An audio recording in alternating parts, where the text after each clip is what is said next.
Hello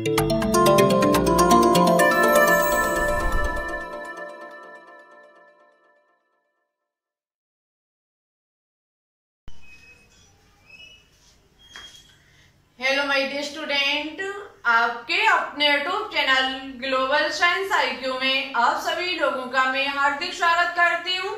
इसी के साथ साथ आप सभी लोगों को गुड इवनिंग।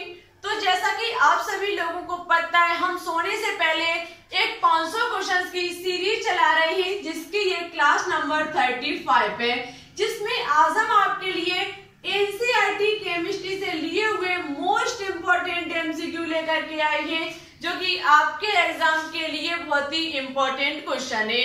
आज के क्वेश्चंस बहुत ही शानदार क्वेश्चंस हैं, तो आप सभी लोग आज की क्लास को बिल्कुल भी स्किप मत करना। और उससे पहले यदि आपने अभी तक क्लास नंबर 34 को नहीं देखा है तो एक बार उसको जरूर देखें। वहां हमने संकट से बनने वाले टॉप 15 MCQ कराई है, जो कि आपके एग्जाम के लिए बहुत ही इम्पोर्टेंट क्वेश्चन है। ठीक है, तो आज की क्लास लेने से पहले वीडियो नंबर 34 को एक बार जरूर देख लें, क्योंकि संकट से संबंधित बहुत ही इम्पोर्टेंट क्वेश्चन है। तो फिर ज्यादा समय ना लेते हुए, टाइम वेस्ट ना करते हुए बात करते हैं आज के फर्स्ट क्वेश्चन पर। नजर डालते हैं बोर्ड की तरफ। आज का फर्स्ट क्वेश्चन है संयोजकता, जिसे इंग्लिश में कहा जाता है वैलेंसी, की खोज किसने की? संयोजकता की खोज किस वैज्ञानिक ने की? सीले ने, फ्रैंकलिन ने, बोर ने या फिर सोमर ने? तो याद रखना, जो वैलेंसी होती है उसकी खोज फ्रैंकलिन नामक वैज्ञानिक ने की थी। ऑप्शन नंबर बी जो होगा वो इस क्वेश्चन का राइट होगा। और वैलेंसी से निकालना, वैलेंसी से संबंधित वीडियो हम पहले ही अपलोड कर चुके हैं। यदि आपने अभी तक नहीं देखी तो एक बार जरूर देखें। एक बार देखने के बाद आपको सेकंड नहीं लगेंगे और आप वैलेंसी को निकाल के रख दोगे। बहुत ही इंपॉर्टेंट क्लास है, क्योंकि आपके एग्जाम में वैलेंसी से संबंधित क्वेश्चंस पूछे जाते हैं। ठीक है, बहुत ही इजी ट्रिक से हमने आपको वैलेंसी को निकालना समझाया है। नेक्स्ट क्वेश्चन है, दूध एक कैसा उदाहरण है? दूध एक कैसा मिश्रण है?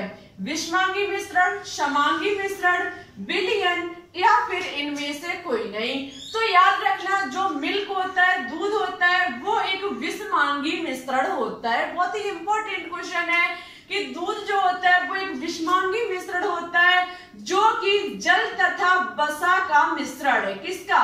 दूध जो होता है वो जल तथा वसा का मिश्रण होता है, वो भी कैसा मिश्रण? विषमांगी मिश्रण। ठीक है, ऑप्शन नंबर ए जो होगा वो इस क्वेश्चन का राइट आंसर होगा। नेक्स्ट क्वेश्चन है, तत्वों के प्रतीकों का वह समूह जो किसी यौगिक के एक अणु को प्रदर्शित करता है क्या कहलाता है? बहुत ही इंपॉर्टेंट क्वेश्चन। तत्वों के प्रतीकों का वह समूह जो किसी यौगिक के एक अणु को दर्शाता है क्या कहलाता है? मोलक कहलाता है, परमाणु कहलाता है, रासायनिक सूत्र कहलाता है या फिर आयन कहलाता है? तो याद रखना, तत्वों के प्रतीकों का समूह, जैसे कि हम तत्व के रूप में ले लेते हैं हाइड्रोजन को और ऑक्सीजन के। अब इनका समूह, यदि हम हाइड्रोजन और ऑक्सीजन को मिलाएंगे तो हमारा क्या बन सकता है? H2O बन सकता है, H2O2 बन सकता है, कहीं एक समूह बनके तैयार हो सकते। और आपको पता है इन समूह को हम दूसरे नाम से कैसे कहते हैं? कहने का मतलब हम क्या कहते हैं कि ये जल का केमिकल फॉर्मूला है, ये जल का रासायनिक सूत्र है, जो कि तत्वों का समूह है। ये तत्वों का समूह है जो कि हाइड्रोजन और ऑक्सीजन से मिलकर के बना हुआ है। लेकिन हम इसे किस नाम से पुकारते हैं? तो आपने सुना होगा, जब हम इसे कहीं देखते हैं लिखा तो क्या कहते हैं? ये जल का केमिकल फॉर्मूला है, ये हाइड्रोजन परऑक्साइड का केमिकल फॉर्मूला है, और जो कि तत्वों का एक समूह है। तो याद रखना, ये रासायनिक सूत्र होता है, तत्वों का वह समूह जो किसी यौगिक के एक अणु को प्रदर्शित करता है, वो क्या कहलाता है? वो रासायनिक सूत्र कहलाता है। ये हमारा एक यौगिक है, जल एक यौगिक होता है। आपको पता है, तत्वों के निश्चित अनुपात से बने हुए अणु को हम यौगिक कहते हैं। ठीक है, तत्वों का निश्चित अनुपात से बने हुए जो चीज होती है उसे हम क्या कहते हैं? यौगिक कहते हैं। ठीक है, ये एक यौगिक है जिसे हम केमिकल फॉर्मूला कहते हैं। ऑप्शन नंबर सी जो होगा वो इस क्वेश्चन का राइट आंसर होगा। नेक्स्ट क्वेश्चन है, उत्क्रमणीय अब अवक्रियाओं को किस चिन्ह के द्वारा प्रकट किया जाता है? उत्क्रमणीय अवक्रियाओं को किस चिन्ह के द्वारा प्रकट किया जाता है? उत्क्रमणीय अवक्रिया से संबंधित कई एक पॉइंट हम पहले भी डिस्कस कर चुके हैं, इंपॉर्टेंट है उत्क्रमणीय रिएक्शन। देखो आपको पता है उत्क्रमणीय रिएक्शन, सबसे पहले हम इसका चिन्ह को देखते हैं। उत्क्रमणीय अवक्रियाओं का जो चिन्ह होता है वो कुछ इस प्रकार से होता है। इस चिन्ह का मतलब होता है कि रिएक्शन यदि हमारी अवकारक से उत्पाद में बदल रही है, यदि अवक्रिया में बनने वाले जो अवकारक है, जिन्होंने भाग लिया अवकारक ने, यदि उनसे कोई उत्पाद बन रहा है तो पुनः वह उत्पाद अवकारक में बदल सकता है। इस चिन्ह का मतलब है पहले अवक्रिया किसमें हुई? अवकारक से उत्पाद से, और उत्पाद से पुनः अवकारक में बदल गई, ये अवक्रिया हमारी उत्क्रमणीय अवक्रिया कहलाती है। ठीक है, किसी भी रासायनिक अवक्रिया में भाग लेने वाले अवकारक से हम उत्पाद बना लेते हैं, पुनः उन उत्पाद से हम अवकारक में बना लेते हैं। ऐसी रिएक्शन को, ऐसी अवक्रिया को उत्क्रमणीय अवक्रिया कहा जाता है। ठीक है, इस चिन्ह का मतलब समझ लीजिए कोई चीज ठोस है जो कि नीचे की तरफ फैट रही है। ठीक है, इसका मतलब आप समझते हैं रिएक्शन ये अनुत्क्रमणीय अवक्रिया में भी प्रयुक्त होता है, और इसका मतलब आप जानते ही होंगे, इसका मतलब होता है गैस। जैसे कि आपने देखा होगा हाइड्रोजन गैस H2 और इस प्रकार से चिन्ह लगा होता है, मींस ये हाइड्रोजन गैस है जो कि ऊपर की तरफ वाष्प अवस्था में जा रही है। ठीक है, तो आई होप आपको ये सभी क्वेश्चन समझ में आ चुके होंगे। तो फिर बात करते हैं नेक्स्ट क्वेश्चन पर। ठीक है, यदि आप इसकी स्क्रीनशॉट लेना चाहते तो ले सकते हैं।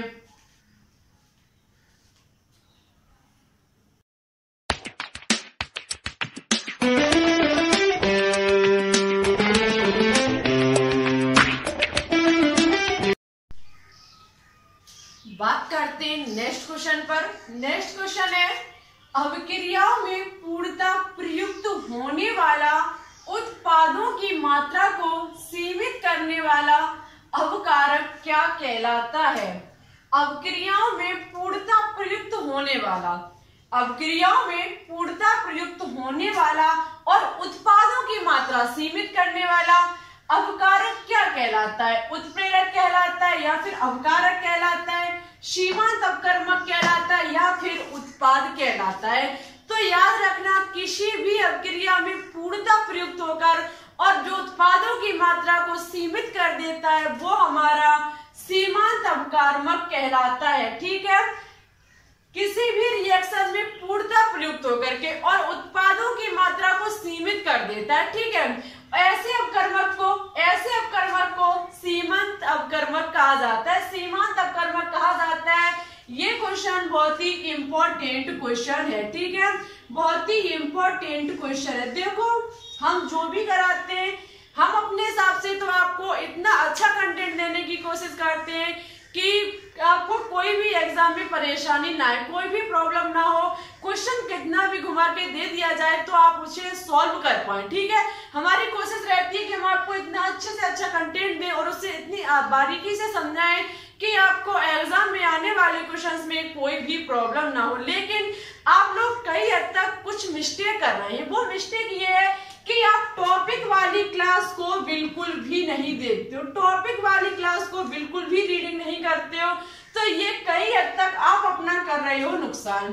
क्योंकि जब तक आपका टॉपिक क्लियर नहीं होगा आप ऐसे हजारों एमसीक्यू डेली लगाते रहना, मेरे हिसाब से आपका 2021 में सिलेक्शन नहीं होगा। 2021 में आपका सिलेक्शन नहीं होगा यदि आप एमसीक्यू के निर्भर रहोगे, एमसीक्यू क्वेश्चन पर क्वेश्चन लगाते रहोगे और आप सोचो आपका सिलेक्शन हो जाए, तो कई हद तक ये एक मुश्किल काम है। क्योंकि यदि आप टॉपिक को पढ़ोगे, टॉपिक्स को अच्छे से समझोगे, तो एग्जाम में कितना भी घुमा के क्वेश्चन दे दिया जाए आप उसे 100% सॉल्व करके आओगे। ठीक है, और यहाँ पर ऐसा तो नहीं है कि जो हम यहाँ पर पढ़ाते हैं वही आपके एग्जाम में पूछ लिया जाए। जैसे कि अभी हम इस एग्जाम्पल इस क्वेश्चन पर चर्चा करेंगे जहाँ पर निम्न ऊर्जा स्तर से उच्च ऊर्जा स्तर में जा रहा है। ठीक है, इसका हम आपको आंसर बताएंगे। क्या आपको पता है एग्जाम में निम्न ऊर्जा स्तर से उच्च ऊर्जा स्तर से ही पूछ लिया जाए? एग्जाम में इसका विपरीत भी हो सकता है, लेकिन आपके दिमाग में इसका एक ऑप्शन चल रहा होगा कि मैंने पढ़ा था कि निम्न से उच्च आपको बिल्कुल याद नहीं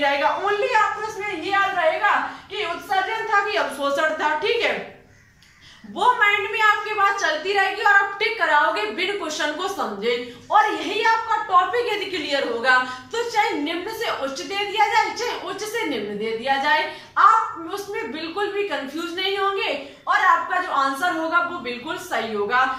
ऐसे ही कुछ बच्चों का, कुछ स्टूडेंट का सिलेक्शन होने से रुक जाता है, वो अपने समझ से सोचते हैं कि हम सब कुछ सही करके आए, लेकिन क्वेश्चन थोड़ा घुमाने से उसका आंसर बदल जाता है।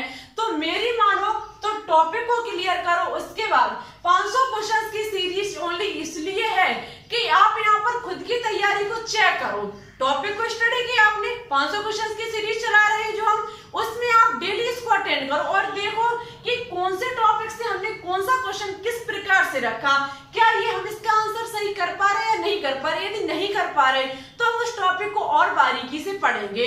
आपके मन में ये ख्याल होना चाहिए कि एमसीक्यू हमारा कहाँ मिस्टेक हो रहा है, कहाँ हम इसमें गलती कर रहे हैं और मुझे उस टॉपिक को कितनी बारीकी से और पढ़ना है। ठीक है, तो टॉपिक को मेरी मानो तो सबसे पहले क्लियर करो। इस टाइम हम जो केमिकल बॉन्डिंग टॉपिक चला रहे हैं, केमिकल बॉन्डिंग जो चैप्टर चला रहे हैं, शायद आपको इसका अनुमान नहीं होगा कि ये आपके एग्जाम के लिए कितना इम्पोर्टेंट है। सबसे इम्पोर्टेंट है इसके टॉपिक जो है वो है संकरण।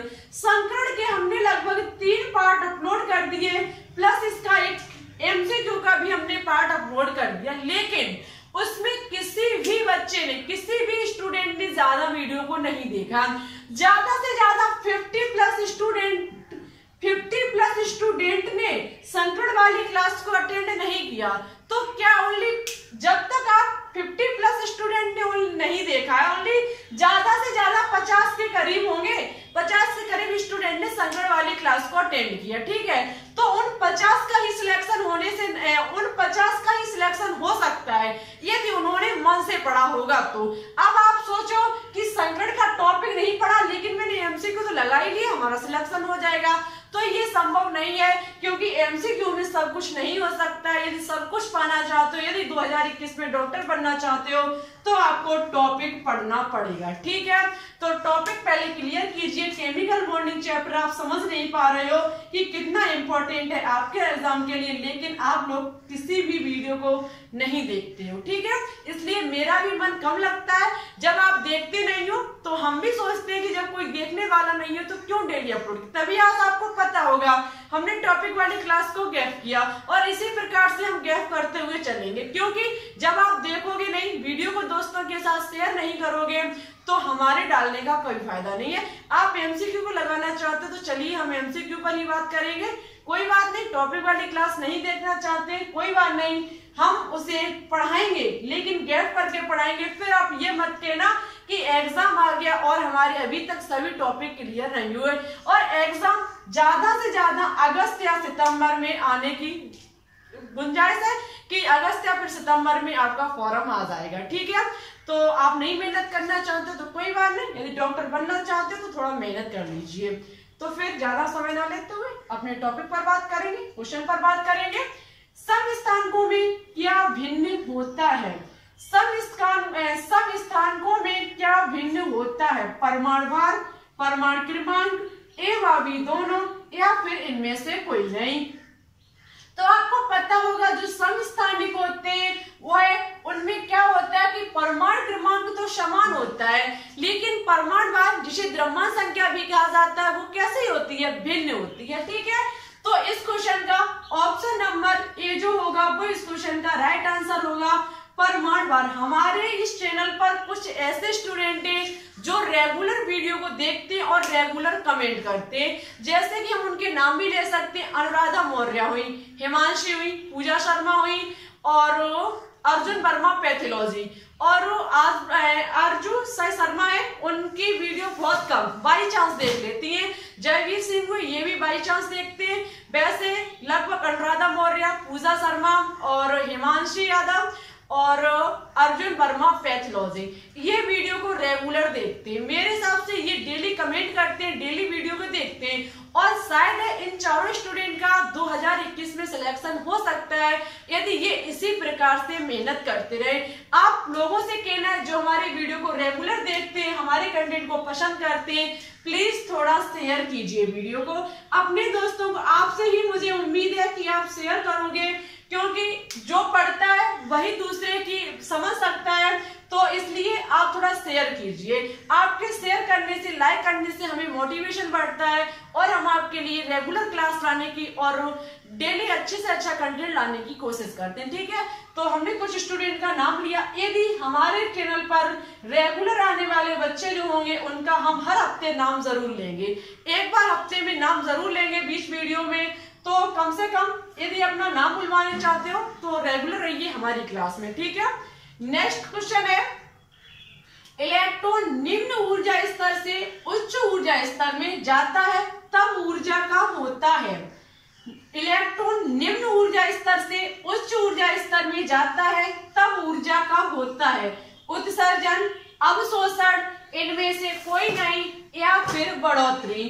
तो याद रखना, जब इलेक्ट्रॉन निम्न ऊर्जा स्तर से उच्च ऊर्जा स्तर में जाता है तब ऊर्जा का अवशोषण होता है। जब इलेक्ट्रॉन निम्न ऊर्जा स्तर से उच्च ऊर्जा स्तर में जाता है तब इलेक्ट्रॉन का अवशोषण होता है, और जब इलेक्ट्रॉन उच्च ऊर्जा स्तर से निम्न ऊर्जा स्तर में आता है तब इलेक्ट्रॉन का उत्सर्जन होता है, तब ऊर्जा का उत्सर्जन होता है, ठीक है। बहुत ही इंपॉर्टेंट क्वेश्चन है ये।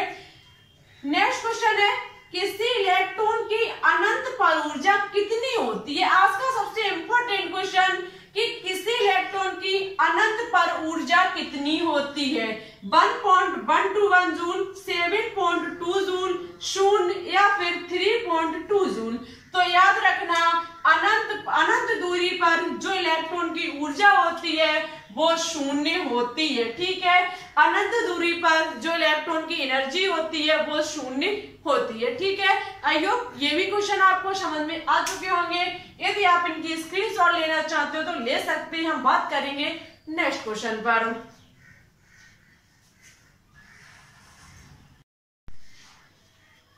नेक्स्ट क्वेश्चन है, संक्रमण तत्वों का सामान्य इलेक्ट्रॉनिक विन्यास है। संक्रमण तत्वों का सामान्य इलेक्ट्रॉनिक विन्यास है।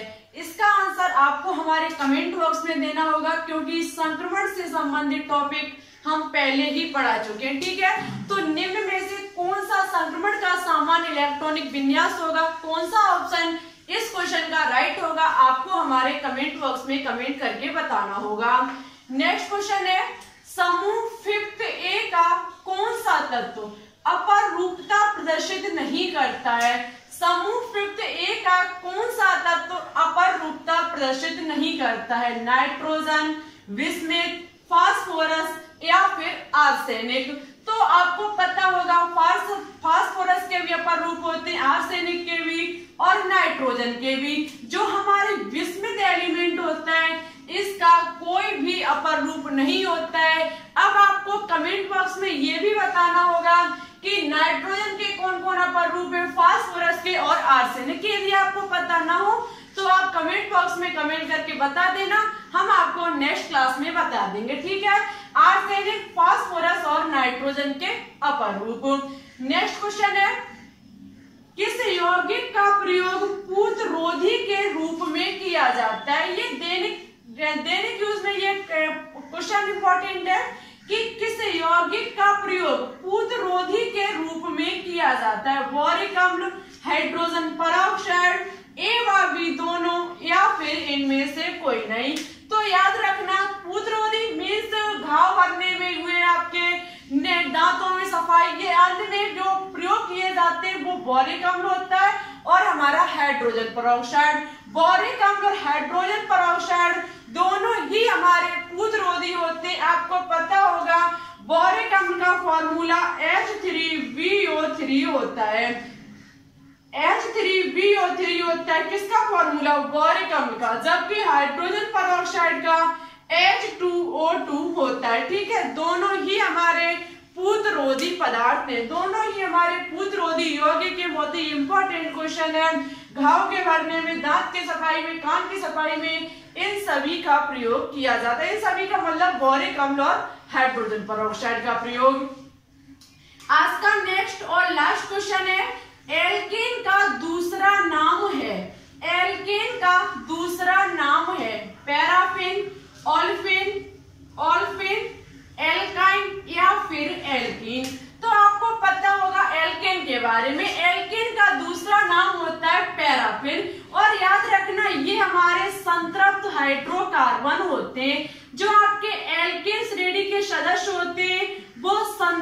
हाइड्रोकार्बन पदार्थ होते हैं, संतृप्त हाइड्रोकार्बन होते हैं। ठीक है, संतृप्त हाइड्रोकार्बन का मतलब है कि जिनके मध्य सिंगल बॉन्ड पाया जाता है। ठीक है, ऐसे हाइड्रोकार्बन जिनके मध्य एकल बंध पाया जाता है वो हमारे संतृप्त हाइड्रोकार्बन होते हैं। और एल्केन के जो जितने भी सदस्य होते हैं वो हमारे संतृप्त हाइड्रोकार्बन के अंतर्गत आते हैं। इनका दूसरा नाम पैराफिन भी होता है। ठीक है, इस क्वेश्चन का ऑप्शन नंबर ए जो होगा वो राइट आंसर होगा। तो आज के लिए बस इतना ही। आज जो क्वेश्चन हमने होमवर्क में दिए उनका आंसर आपको हमारे कमेंट बॉक्स में देना होगा। जो स्टूडेंट इन क्वेश्चन के आंसर सही और अच्छे से देंगे नेक्स्ट क्लास में उनका नाम जरूर लेकर के आएंगे। सबसे पहले जो हमने पिछली क्लास में क्वेश्चन होमवर्क में दिया था उनका नाम सबसे पहले हम लेते हैं। किन किन स्टूडेंट ने आंसर राइट दिया? अनुराधा मौर्य, आरजू शर्मा, डॉक्टर शिवू और अर्जुन वर्मा पैथोलॉजी। इन स्टूडेंट ने बिल्कुल सही दिया। हमारे चैनल पर अनुराधा मौर्य हुई, हिमांशी हुई और पूजा वर्मा, डॉक्टर शिवू ये सभी रेगुलर रहते हैं। ठीक है, तो अर्जुन वर्मा और ये अर्जुन वर्मा पैथोलॉजी ये भी रेगुलर रहते हैं। तो ऐसे ही आप सभी लोग क्वेश्चन का आंसर दिया करें। वीडियो अच्छी लगे तो लाइक एंड दोस्तों के साथ शेयर करना बिल्कुल भी ना भूलें। हमारे चैनल पर न्यू हो तो प्लीज इसे सब्सक्राइब करके ऑल पर क्लिक कर ले। इससे होगा क्या, हम जब भी कोई वीडियो अपलोड करेंगे तुरंत आपके पास हमारी वीडियो का नोटिफिकेशन पहुंच जाएगा और आपको वीडियो का इंतजार नहीं करना पड़ेगा। तो कमेंट बॉक्स में आंसर जरूर दें। तो जो बच्चे सही से देंगे नेक्स्ट क्लास में उनका नाम जरूर लेकर के आएंगे। तो फिर ठीक है, आज के लिए बस इतना ही। चलते हैं। Thanks for watching this video. जय हिंद, जय भारत।